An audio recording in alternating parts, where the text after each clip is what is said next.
New Starfield info is dropping all over the place. It's crazy. So let's start with some fresh details about Starfield's New Game Plus. In an interview with GQ magazine, Starfield director Todd Howard confirmed that New Game Plus does indeed exist in Starfield. And not only that, but he elaborated on it a bit, saying, quote, Starfield adds a unique and exciting twist on New Game Plus to incentivize continued and repeat play. Now, Howard doesn't say anything more than that. He doesn't expand on what this exciting new twist is, but just the fact New Game Plus is confirmed to be in there and it's different than before is exciting enough news. At this point, we can only speculate on what the twist is that he mentions, like maybe you can enter a wormhole to a completely new universe, or maybe you go back in time like in Interstellar and get to watch your initial character from behind a magical bookshelf. I don't know. But anyway, let's look at what he says at the end of his quote. Howard says New Game Plus incentivizes continued and repeat play. Maybe Starfield isn't designed as a game where you play one character for 1,000 hours, but you play 100 characters for 100 hours and do tons of playthroughs trying different stuff each time. This suggests that the game's story is short enough to finish fairly quickly, but the breadth of content and the things you can do in this game is huge. But I want to hear it from you guys down in the comments. What do you think Starfield's twist is on New Game Plus? Moving on, another huge source of new Starfield info is Pete Hines. Hines is the head of publishing at Bethesda Softworks, and he recently appeared on Bethesda's German Twitch channel, Bethesda_DE, to drop some massive Starfield details. One of the most exciting things he said during his appearance is about becoming Iron Man. He talks about a skill way down on the skill tree called Special Projects. Now, when you start putting skill points into your Special Projects perk, you'll be able to start building things that you couldn't build without it, like uniquely powered guns and spacesuits with special abilities. Abilities like being able to rocket boost around environments shooting missiles. Hines literally refers to the Special Project skill as giving you the powers of Iron Man, so that skill is definitely one I'm picking up first. Something else Hines expands on is combat. He says he can't even talk about the combat system without giving spoilers, and that will need to progress partly through the main quest to get why he's being all secretive. But to me, that is a massive giveaway, and I'll tell you why. Basically, I reckon there's a moment in the main mission where you unlock supernatural powers by interacting with the artifact. We get the briefest of glimpses during this shot in the footage. It looks like you gain the ability to levitate enemies, and this is presumably unlocked through your interactions with the mysterious artifact. I doubt it's the only power you'll unlock either, sort of how you unlock an assortment of dragon shouts in Skyrim, with some knocking your enemies back while others summoning animals to fight alongside you. I reckon you'll get loads of new powers courtesy of this artifact, and these are going to change combat massively. So what sorts of powers can we expect in Starfield? Well, Skyrim could kind of give us a hint here. There are 20 dragon shouts in that game in total, and the list includes things like Aura Whisper, which reveals all life forms in the area, Cyclone that summons a mini twister, Disarm to knock weapons from your enemy's hands, Dismay to make them flee, Fire and Frost Breath, and Slow Down Time, a power that makes any fighting game system automatically better. Shouts are a major part of Skyrim's combat, and I think artifact powers will be a major part of Starfield's modding. Hines says modders will be able to make entire planets in this game. Apparently it will work in a similar way to Skyrim and Fallout with the creation engine, and will be just as open as before, with Bethesda offering full support to modders. I mean, you wouldn't really expect anything different. This is Bethesda we're talking about, but the difference here is that Starfield is on a whole different scale. Aside from being able to make entire planets, Hines says he has a personal list of things he wants to mod into the game, but he doesn't go into specifics about this. But you know, if you've even had a cursory glance at the thousands of mods for past Bethesda games, you'll know the community has the power to transform Starfield into something unrecognizable. There'll be entire graphics overhauls, not that the game needs it, entire new cities, full-length quest lines, and almost certainly someone's going to make a one-to-one scale Star Wars space station that I can't say the name of because it contains a word YouTube doesn't like. But it looks like this. Mission boards, towns and spaceports in Starfield will have mission boards. You can go up to these boards and choose to do a mission at any point. These are your typical RPG errands that you can do to earn a little extra money and experience. One of them, for example, is to bring someone a specific resource. Another one is to become a taxi service and take someone from one place to another. Hines actually details a moment in the game where he accepted a mission to take someone to a Mars colony, so they climbed aboard his spaceship, but he forgets they're there. So he goes off and does a ton of other missions, then he comes back to his ship hours later and runs into the same guy who he's meant to be taking to Mars. Some accidental kidnapping there. You can basically just kidnap people in Starfield. Another thing Hines mentions is the boost packing. He says one of the first things you should do when you get the chance is to pick the boost packing skill.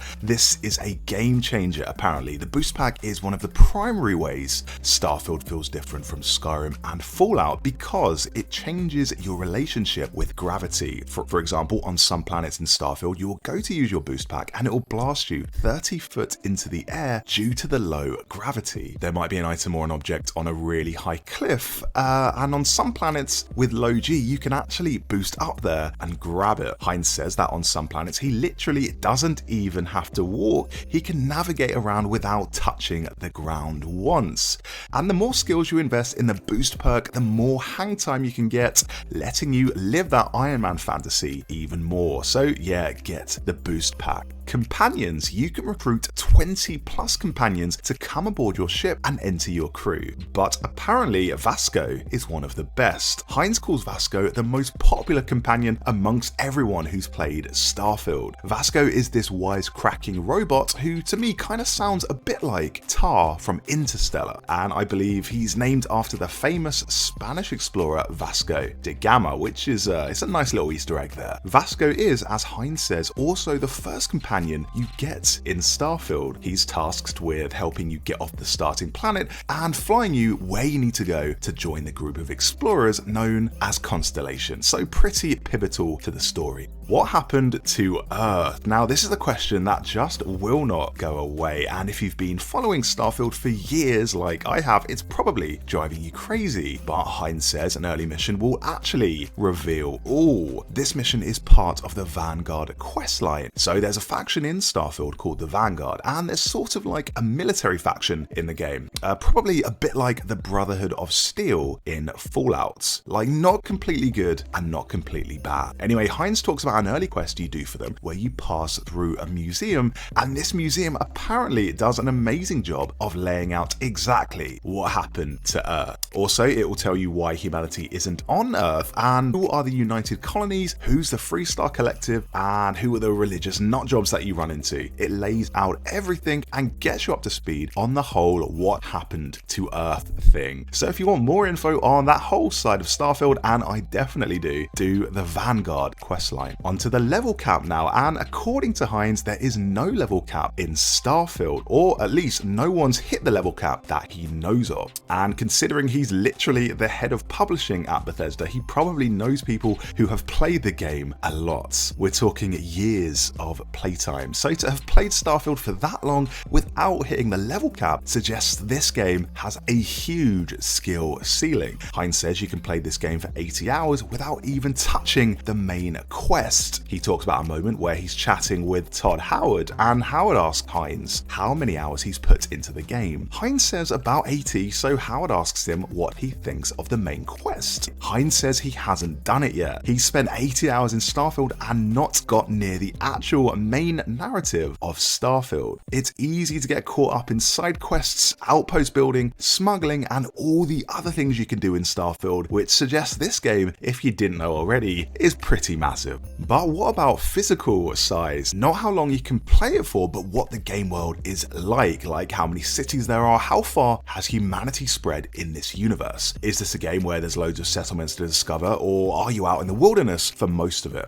Well, according to Hines, it's the latter. There are only 4 major cities in Starfield. This is not a game where you can expect city after city. It's more about discovering makeshift farms and outposts scattered across a handful of planets. And most of these planets will be devoid of humanity, which it might sound bad to some people, but cities are big enough that you can spend hundreds of hours there alone. Hines also mentions that you can visit space stations, and these are so big that they're basically floating cities, so they might as well be cities because they're absolutely enormous. Different reasons to customize your ship. You'll need to modify your ship in order to complete different missions, whether that's adding extra space for passengers so you can transport them from place to place, or you might say, forget that, I'm removing all the seats and just making a bunch of space for cargo. You might be a smuggler of more illicit cargo, so you'll decide to invest in shields that prevent law enforcement being able to detect exactly what you've got on board. So it's all a balancing act where you pick something to specialize in depending on the need at that particular moment. But as with everything in Starfield, you can reverse your decision and pick any number of different paths. The music. Inon Zur is the composer for Starfield, and his music is probably something you'll be hearing in your sleep. Hines says how he'll leave his ship just idling in space while listening to the music, and he calls it unbelievable how good it is. It amplifies the tone of whatever you're doing. Now, when I think back to Fallout's radio stations and how each song triggers a specific memory related to my time in the game, it's clear Bethesda knows exactly how to pick the best music for the occasion. They've definitely demonstrated that in the past. And sure, those were licensed songs, but even with the Elder Scrolls, which was all original music, that entire score is now just such a classic that I'll put it on in the background just to get all those feelings I had when I was playing it in 2011. How leveling up is different in Starfield. According to Hines, leveling up requires you to physically do the thing you want to level up. Like, you don't just select a node on a skill tree and boom, you've got that skill. For example, if you want to level up your lockpicking skill, you don't just save up like 4 skill points and level up 4 times in one go. You level up once, then in order to level up again, you actually need to go and pick a bunch more locks. It's sort of like a skill check to make sure you're actually investing time in your chosen path and not just cheesing it. Bethesda wants you to feel like you're progressing in that path, whether it's lockpicking, ship combat, social interactions, and what have you. And this has an interesting effect on gameplay. For example, if you're in space at that particular moment in time, you don't want to spend your skill point on lockpicking because there might not be any locks around. So Hines recommends saving your skill points for when you can actually activate them. Anyway, that's everything we learned from the recent Pete Hines and Todd Howard interviews, which is just making me even more excited for Starfield. But how about you? How excited are you for this game, and what are you going to do first when you get your hands on it? Let me know in the comments. Thanks for watching, and for more Starfield videos, hit the like button on this video and subscribe to the channel.